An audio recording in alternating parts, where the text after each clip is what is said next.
হচ্ছে মার্চ মাস, এপ্রিল থেকেই প্রচুর পরিমাণে ফুল আসবে, ফল ধরবে।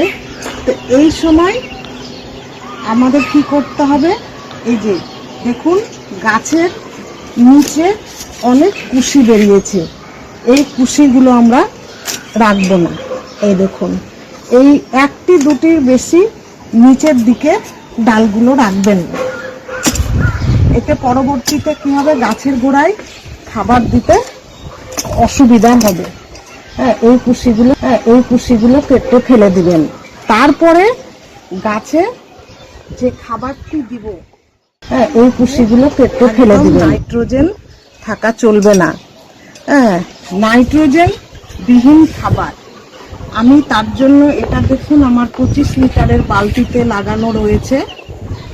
তাই আমি এই গাছের জন্য নিয়ে নিয়েছি এক মুঠো হাড় গুঁড়ো, তার সঙ্গে 2 চামচ পটাশ, 1 চামচ এপসম সল্ট আর 1 গ্রাম বোরন। এবং এটা দেখছেন, এটা হচ্ছে ফুরাডন। এটা কি হয়, মানে ড্রাগন গাছের মাটিতে অনেক সময় ছোট ছোট কৃমি হয়, এই ফুরাডন দিলে সেই কৃমিটা থাকলে নষ্ট হয়ে যায় এবং দিলে হবে না।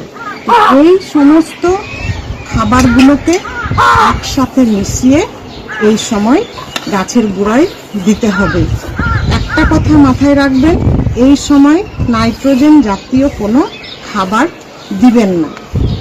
তো খাবারটা দেওয়ার আগে গাছের গোড়ার মাটিটাকে একটু এইভাবে আলগা করে নেবেন, তারপরে খাবারটা দিবেন।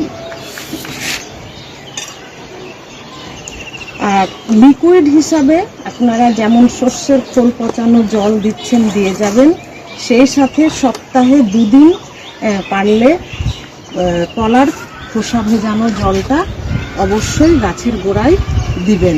কলার খোসায় প্রচুর পরিমাণে পটাশিয়াম রয়েছে, এর ফলে কি হবে, প্রচুর ফুল আসবে এবং ফুল থেকে ফল সেট হবে।